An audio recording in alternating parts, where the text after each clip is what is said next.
definition of coaching is helping people achieve their level of awesomeness. Coaching from the desert. Coaching from the desert. Coaching from the desert. Coaching from the desert.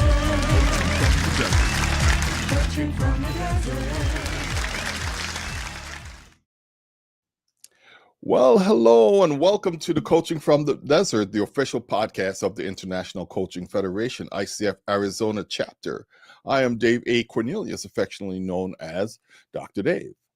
This is the fourth episode, and it's titled From Me to We, shifting our group and team coaching mindset to turbocharge client growth. And this features the insightful Carrie Sackett. In a world profoundly shaped by individualism, many coaches question how to lead group and team coaching sessions without simply amplifying the one-on-one tools to multiple people simultaneously. Well, Carrie invites us into this wonderful transformative space and practice of social therapeutic coaching, an approach grounded in connection, co-creation, and community. And drawing on decades of group work experience, she shares real-life stories and practical strategies for helping clients build relational muscles, navigate uncertainty. They help to grow together. So whether you're a seasoned coach or curious about entering the group space, this conversation may challenge you to rethink what it means to support group and support growth in groups and individuals as a collective. So let's go ahead and welcome Carrie Sackett. And we'll get there shortly as my screen just did a short timeout, but we'll fix that. That's what we do. And it's being... Yeah, here we go. All right. Sorry about that. Sometimes we just have these wonderful, crazy technical things. It's like, why would you time out while I'm talking? Don't time out while I'm talking, right? Hello, Dr. Dave. It is so great to be here with you. Oh, yes. I think the last time we saw each other in person, we were at a going away party for one of our fellow coaches from ICF Arizona, right? Yes. Yep. Yeah. So I know you're going to kick off today with a song, so I am just going to give the floor to you. Well, I'm so grateful that you're inviting your guests to kick off performatorily. So I'm going to give you my best. This will be my first ever live singing appearance. Yay! And I recently saw this amazing postmodern bluegrass band in Phoenix called Brothers Comatose, and they're doing a cover of the Amy Winehouse cover of Valerie. So, well, sometimes I go out by myself and I look across the water and I think of all the things, what you're doing, and in my head I paint a picture. Oh, wow. That was really, really great. That's awesome. Thank you so much for sharing that. So, since you gave this wonderful performance of Valerie, then maybe you could give us a 30-second pitch or more about who you are, get people to lean into who Carrie Sackett is. Yeah. I am a coaching method innovator. I'm a coach trainer. I am a public speaker on the loneliness crisis.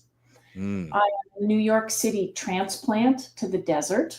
I am I was a Division I collegiate swimmer who still swims, which now that makes me a desert mermaid. That's crazy, desert mermaid. I see you in the sand. And after all these years, I remain passionate about our human capacity to create together, to grow, to transform. So that's a short version. That's a short version. Well, it's a great version. So you talk about people shifting mindset, and you Yeah. said, like, how do we get people to move from this individualistic coaching mindset to a more group-centered approach? So what are the most important or prominent challenges coaches face in making this transition, and how can they overcome them? Yeah, that's a really important question. And, when we're doing group work, it's baked into, the Health and Wellness Board's core competencies of group work, which they've created for groups, is you have to see and relate to the group. And for Yeah. ICF, the core competencies for teamwork, you have to see and relate to the team. Well, that's hard for us because in our culture, American culture especially, Western culture in general, and now across the globe, we're not so good at seeing groups. Our culture is very individualistic, and there are very few places where we're allowed to see what is already happening all the time organically. We're always living in groups. We're always impacting on each other. The world impacts on us. Nature impacts, we impact. So the challenge is to shift, and where we can draw that from is sports teams. That's a place nobody thinks that the star quarterback is the only person who takes a team to victory.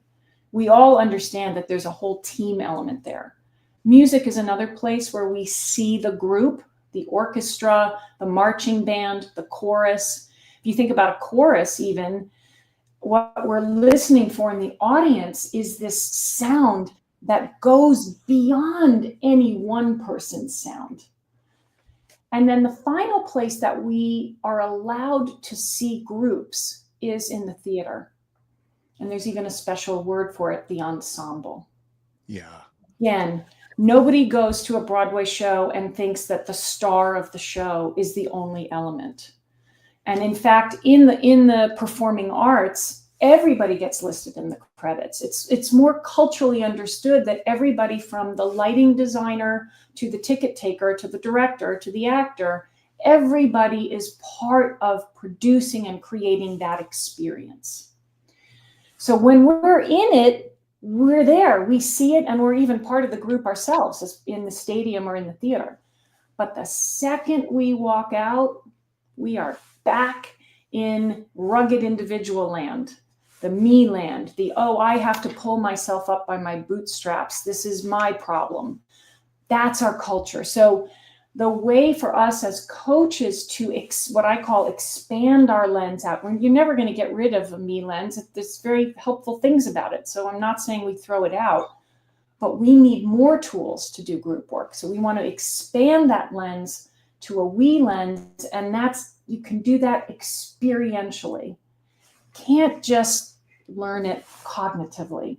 So when I train coaches, we go through all kinds of exercises and simulations to help coaches broaden that lens. To do something, we have to do things that break us out of what we know how to do. That's how you make the shift. No, that makes a lot of sense, because I started from a group coaching perspective, right? Where I live in the space of agility and dealing with teams, Yes. right? And so simulations are really important to Mhm. help people understand how to think and work differently, and to really build up those muscles, right? Because it's not just a cognitive exercise. Right. Yeah. Right. So thanks for sharing that. That's really good. But also it's trying to like break free from those traditional models, right? So many coaching tools, they're designed really for individual development rather than group dynamics. ICF, for example, started that way until they recently introduced, the advanced coaching or advanced certified team coach practice, right?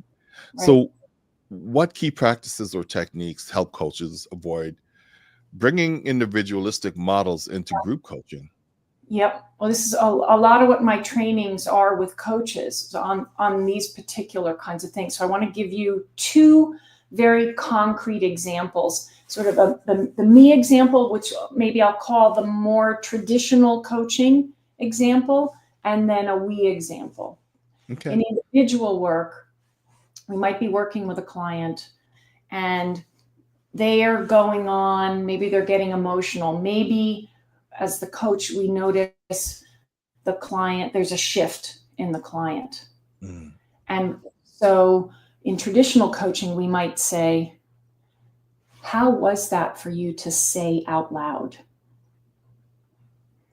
Now, going back to my opening rendition of Valerie and the pictures in our heads, language, we have pictures in our heads that go with language. How was that to say out loud?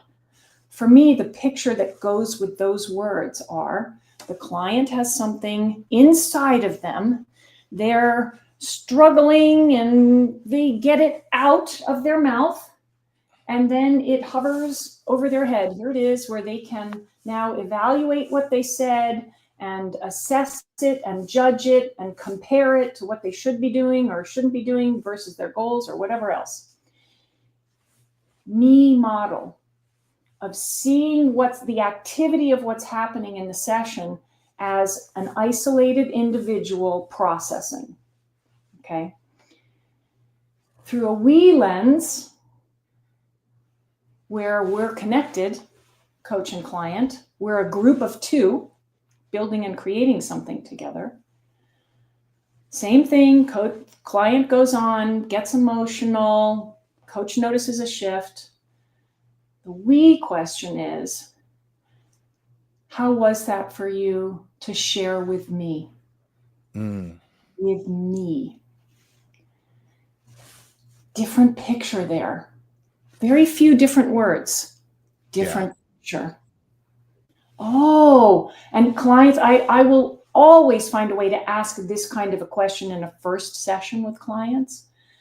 The client, they're bounced out of their comfort zone. They've never heard such of a question. We're all trained. We just get it out of ourselves and we'll feel better. And here's the coach saying, hi, we're doing something together. Yeah. So that's a shift. And if you push that through a group lens, a group example, same kind of thing, something intense is happening in the group. Coach notices some kind of a shift. Coach asks, what's surfacing for each of you right now? Picture is everybody is an isolated individual. Everybody has to speak. Everybody gets the right to go through that individual process of releasing whatever's inside of them out and have it hover over their heads. The other assumption in there is I get to say my thought, my feeling, my judgment. Okay, and in that kind of scenario, and that's traditional group coaching, and let me just say, any group and team coaching, in my opinion, is always more powerful than one-to-one work, just because it's a richer environment. You have more perspectives. And that's an example of how these individual coaching tools have come into group coaching. And then you're a facilitator. You're kind of managing each individual's individual thing that's going on. Shift over to the we lens. Same situation, something happens in group, coach notices a shift and says, where's the group at with all of this? Small difference in language. Picture in my head here is, coach is inviting group members, participants, to give something without knowing what it is they're giving. We're fully present in the moment. It's a permission for people to take that risk and step forward and babble, maybe get it wrong, have someone else in the group pick up with something that you gave and take it further or a different place. It's a question that relates to the group as builders, all the individuals in the group as builders of the group, of building something where the sum is greater than its parts and we don't know where it's going. In that we vision, the group lead is more of an ensemble director, inviting people to co-create. And co-creation is one of the best things that coaching has brought to the world. It's really so powerful and transformative. You know, what you just described is so familiar to me. Yeah. And no, it's good. It's good to hear that you're out there as an evangelist for this type of coaching and this way of thinking about things. And I know you and I have talked about the first time we met with you were talking about we, and you know, one of the tenets of this leadership practice that I've created, the we stands for willing and enabled, right? In that context where people are willing to share, step in, be vulnerable, but they're also enabled by the group, they're enabled by new capabilities. So this is so connecting for me, you know, Yeah. in terms of what you're saying. That's so good. I love what you're saying, and I feel like this is a good place to add, and I'm sure we're on the same page on this, that the we doesn't negate the me. It's not No. like joined a cult and now you get in line with the group. It's actually, my experience in group work is people become more of who they are in groups because there is that culture, like you're saying, that permission to take the risk, to Yeah. try saying what you actually think you might feel or what you really want to say. Or so it's a beautiful symbiotic relationship, the we and the me. Yeah, it certainly is. And it's not groupthink, which is Yeah. what you were just saying, what you were saying, like it's not groupthink. No. No, good. So this is a new concept for me, social therapeutics, right? Yeah. And you talk about that coaching emphasizes relational development and community building. So Mhm. can you share a real life group coaching example where this approach led to something that's really transformative and a transformative experience for a group of people? Yep.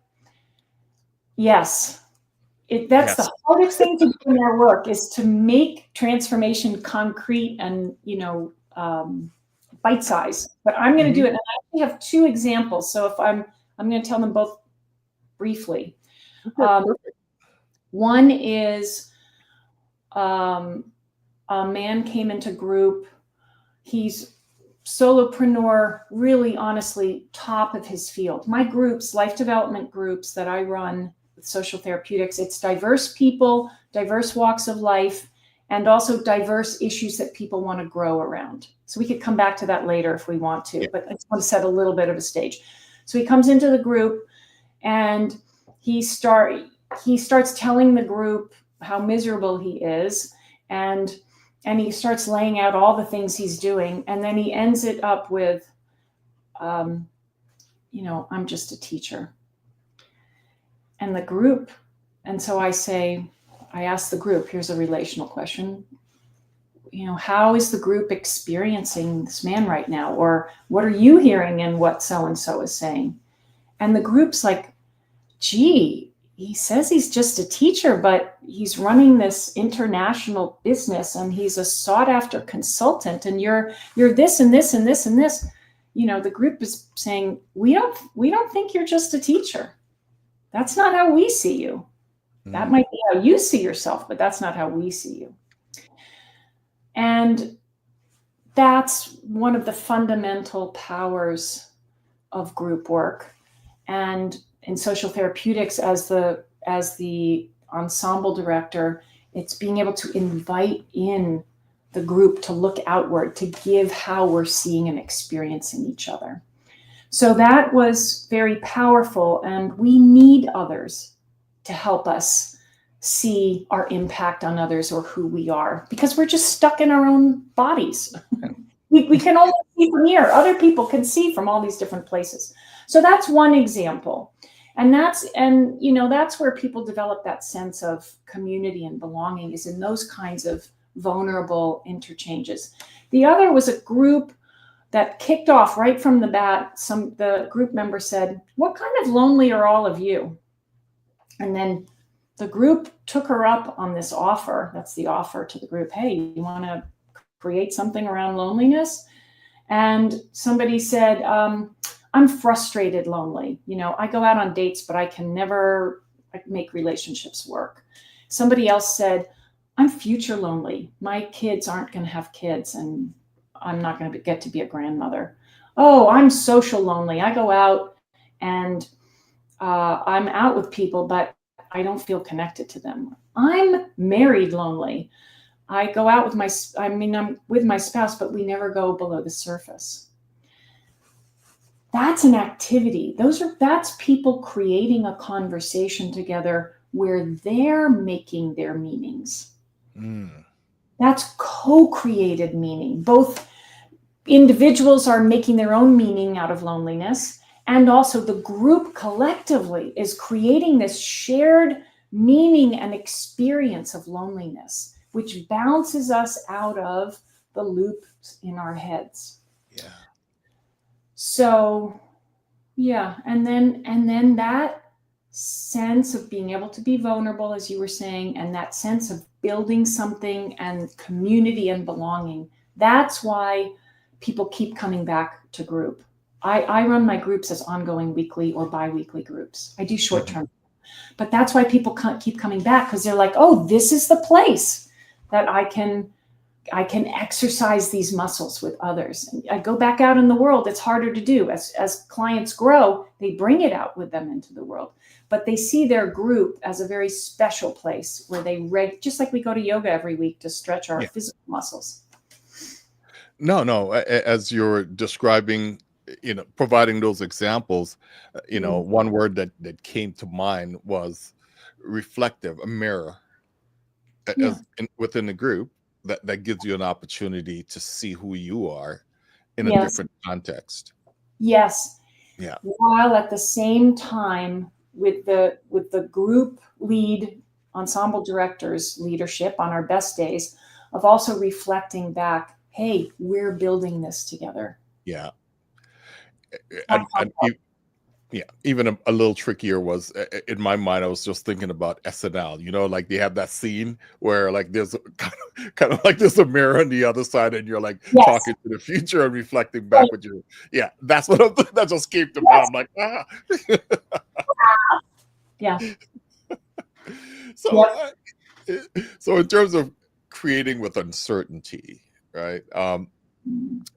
In my space, we talk about this concept of VUCA, volatile, uncertainty, complexity, ambiguity. That's what VUCA, VUCA stands for. Oh my God, you already commoditized it and put a label on it? We put a knowing label on uncertainty. That is remarkable. Yeah. And it's not just VUCA. There's tuna and a bunch of others. Turbulent, uncertain, novel and ambiguous. So we could go on about all of these. Well, we're business people. We're trying to come up with phrases that people could adapt to and say like, okay, yeah, this is where we are. Yeah. So when you think about the ability to develop with uncertainty is embedded in social therapeutics, how does this approach, help clients navigate life's unpredictability and, the challenge of modern stressors like social anxiety and imposter syndrome and on and on. Those are VUCA things. Yes, they are, Dr. Dave. Yeah. Well, it's really important. Uncertainty, I think a lot, and boy, are we subjectively, these are perhaps more uncertain times than ever. And we might feel the pull because of the modernist enlightenment tools we have that are so grounded in knowing. Some of us, we might be like, well, we'll just hold our breath through this uncertain moment until it's over. And then we can come back and use our modernist enlightenment tools of knowing to get us, to keep going. But that, we might be holding our breath for quite a long time. So how do we create with uncertainty? And I think that you were bringing up SNL is totally perfect here, because one of the pillars of social therapeutics is to draw from the tools of theater and improv. Yeah. And improv, you're just like we are as coaches. Our job as coaches is to be grounded in the moment and build and create with what's emerging. And those are the fundamental tenets of improv, and that it's given expression to as yes and. You're always yes and your scene partner. And if you're going around the circle telling a yes and story, you can't know where the story's going to go when it's your turn to talk.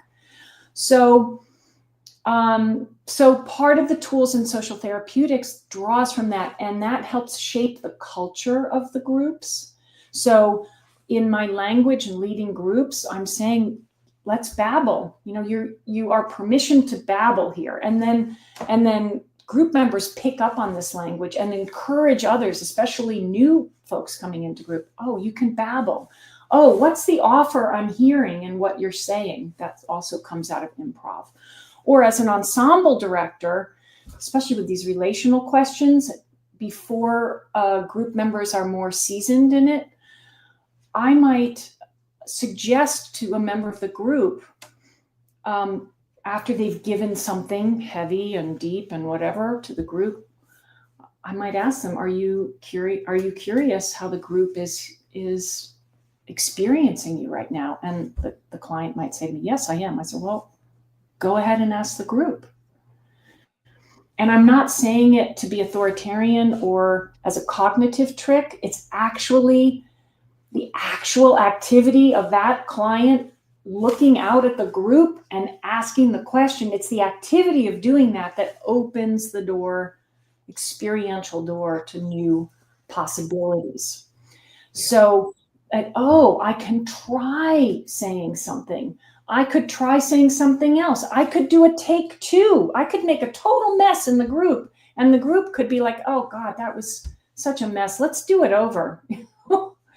There's a lot of richness in all of that of course is grounded in not knowing, that helps us stay present and create with what's emerging, which is of course uncertain because it's emerging. And the final thing I would say here is that when new people come into my groups, they might start out with the group they come in and they say, oh my God, this really intense thing happened to me this week. I'm going to go journal about it and meditate, and I'm going to go do some work on it, and I'm going to come back next week and tell you what it means and what happened. That's how they start. And the group's like, well, we're here. Hey, what about us? We could do something together. And after some period of time, it could be weeks, it could be months, it could be years, that same client begins to shift out of the I just have to get it out of me, individual me thing, to, hey group, this incredibly intense thing happened to me this week, and I want the group with me to co-process. I want us to co-process together. Yeah. No, it's really fun to hear, this familiar language for me. Is, as we're working with teams and different organizational groups. And one of the saying is that when there's uncertainty and we don't know, we said, well, why don't we just take it to the team? Which is similar to what you're saying. Let's take it to the team and ask them, see what they have to contribute. So that's so rich. Yeah. I love what you're saying also, that in my experience of writing the book, Social Therapeutic Coaching, and getting it out into the world and starting to train coaches, is not every element of social therapeutics is unique or foreign. Yeah. And coaches are finding, sometimes what they tell me is, oh, I'm finding language for the things that I'm already doing. Yeah. And I think that's perfect, because I think we are in the zeitgeist of a shift. So it's a little bit of language of what we're already doing plus new stuff. That's what helps the shift to the we. Nice. So developing relational muscles. Wow. That's a thing. So strengthening relational ability is one key aspect of social therapeutic coaching. So what exercises or activities can coaches incorporate to help clients develop these skills in a group setting? Yeah. And I'm going to add a little bit more to that. Oh, yeah. When the ensemble coach is not present, or the ensemble director is not present, made it a little bit more complex. Yeah. So ask again then. A So I'm group just saying, what out of, exercises or go ahead, sorry. you're saying, what can a group do to be looking out at the group when they don't know how to do it? Well, how they can do it without, say, Carrie, right? So Oh, they've yes, gone through a few yes. sessions with you, right? And you gave them these activities, and Oh, yeah. and then now you're not there to Oh, yes. orchestrate Got it. anymore. Got it. So Yes. give me a little bit of how do we Yes. get that team to self-organize? That's the Yes. language. Okay, now I hear you. Yes. And listen, it as coaches, I think we choose coaching because we believe we have some stuff to give to the world. Yeah. And so we're not, I don't experience us as trying to hold on to the secrets of life. I think they emerge and then we give them away in our coaching. So in my coaching with my clients, I give this away, and with the coaches I train, I give it away. I help to do they practice with me, and then off they go into the world of what it means to look outward towards the other. We're touching on this already today. Yeah. Um, to point people's gaze towards the group. Now that could be in a couple. That could be the group is the relationship. That's the thing that's bigger than the sum of its parts. The group can be the team. The group could be the family, or the coach and client in an individual session. What kinds of questions can we ask that point us outward rather than deeper inside ourselves to know something? And that's what I work when I train coaches. We go through what they are, when to ask them, how to ask them. We have a whole chart of scenarios so people can babble and try. And it's completely learnable. You do not have to be a rocket scientist to learn relational questions. But again, we have to be willing to go out of our comfort zone, because it is an invitation to see through a we lens. And again, with all my clients, they use this in their lives. They don't need me anymore. They lead it in the group. Yeah. I'm totally invested in giving away this stuff to people to go use it everywhere they are, whether that's professionally or personally. And I think that's true for a lot of us, almost all of us as coaches. Yeah. Yeah. It's such a beautiful thing that when you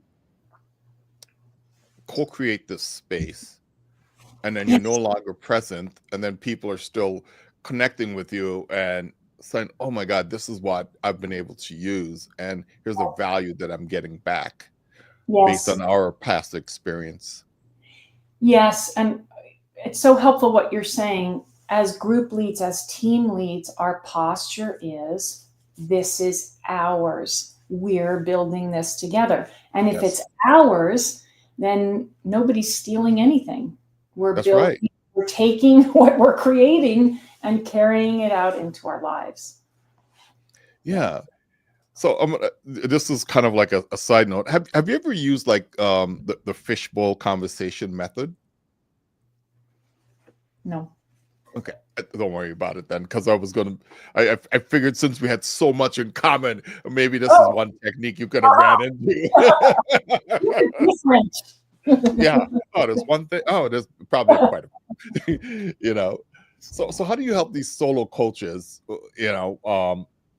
incorporate all of this wonderful methods that you have into their one-on-one session, while maintaining a group-oriented perspective? So it's like the we is the coach and the client. Yes. Yes.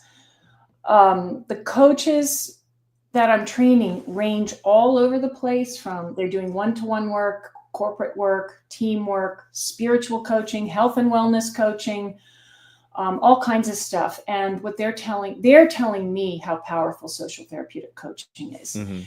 And if let's call it traditional coaching. I don't know if that's quite the right characterization, but what they're telling me is traditional coaching focuses on getting the client somewhere.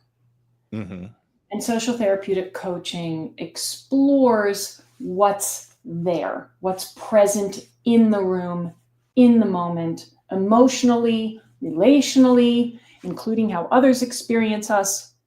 And that's what turbocharges client awareness and growth. So here's an example.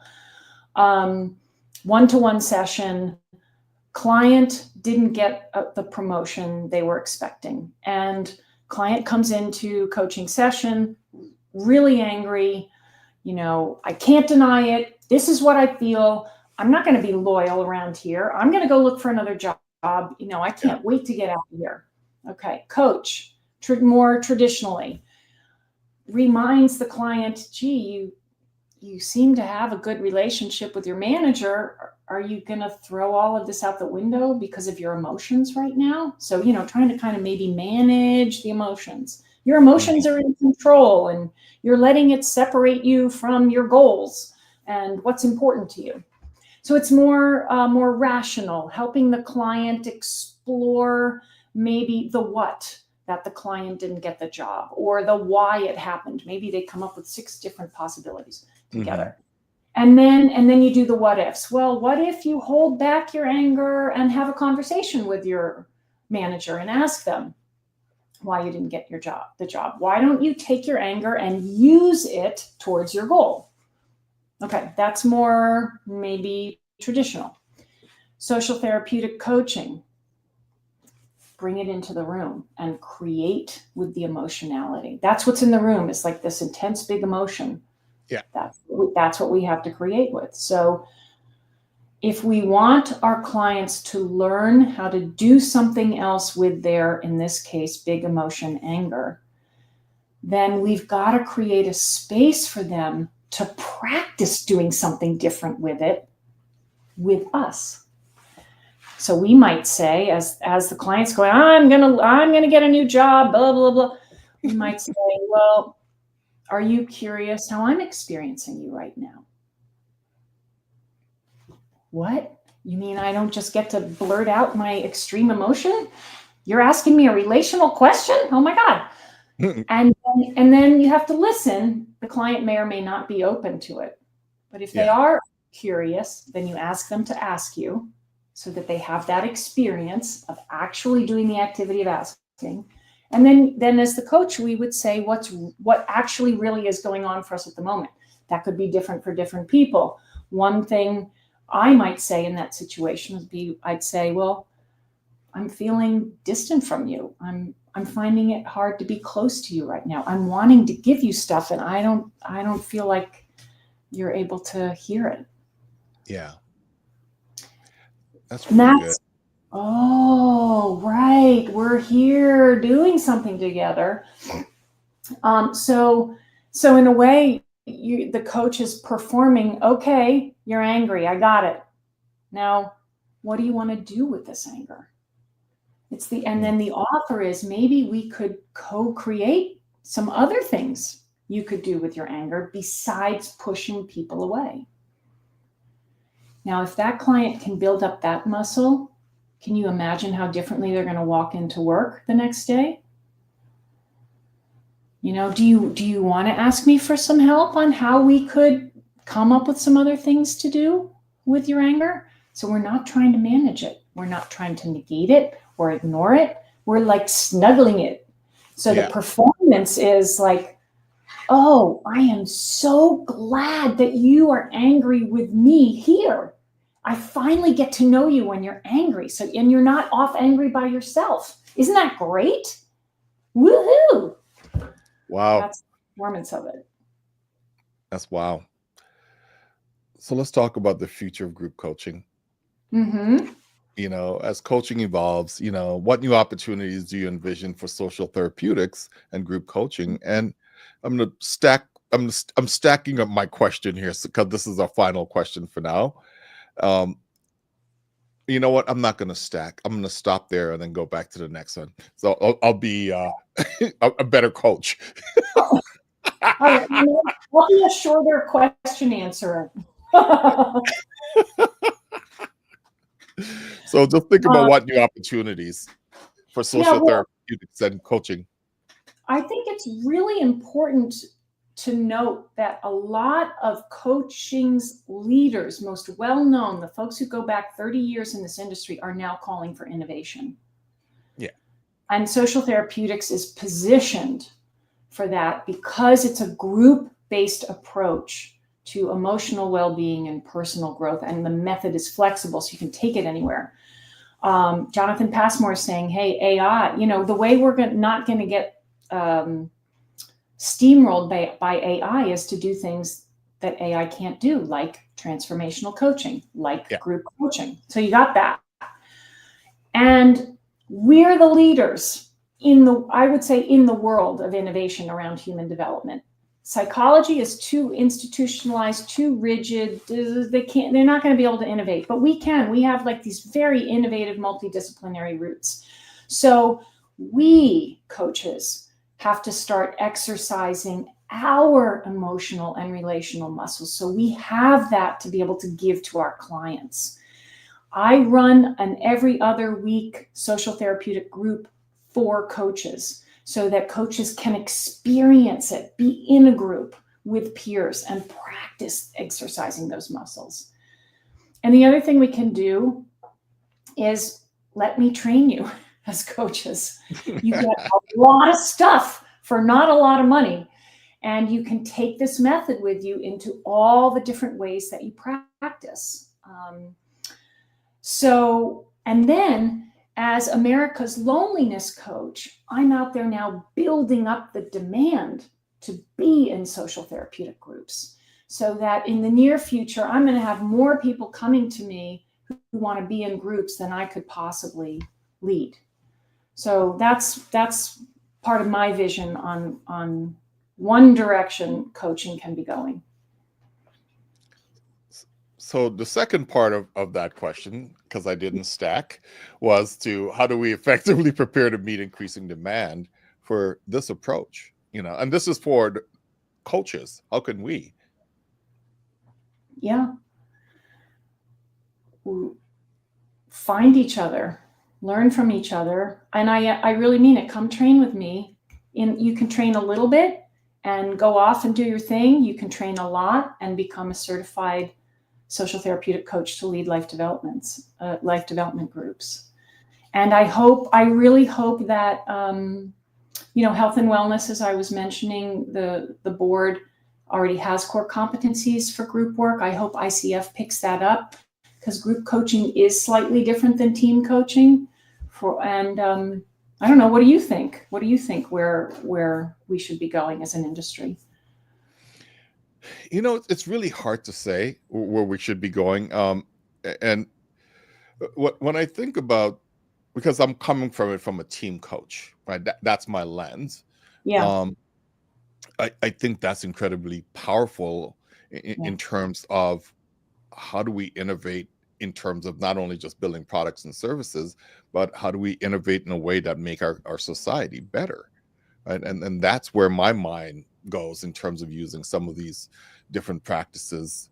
And that's why I'm in love with like the whole agility context that I've been involved with for the past 20 years, is that it gives us a way to really work and get feedback and open dialogue and the co-creation of new ways of moving forward with different things. So that's kind of one context, but I'm also a technologist. So I think about AI as a critical aspect of this, that, it's going to, this is just a theory. My theory is, as people become more familiar with these type of tools and they're plugged in to their workday, right? We as coaches have to be more human centered, because a lot of the other aspect of it, the way people are just going to get used to, this is how I engage with getting information and sharing information, and it's going to be different than if we're talking to a human being. So we have to be a bit more human centered, and that's the line. Some people use heart centered. I use human centered. The language.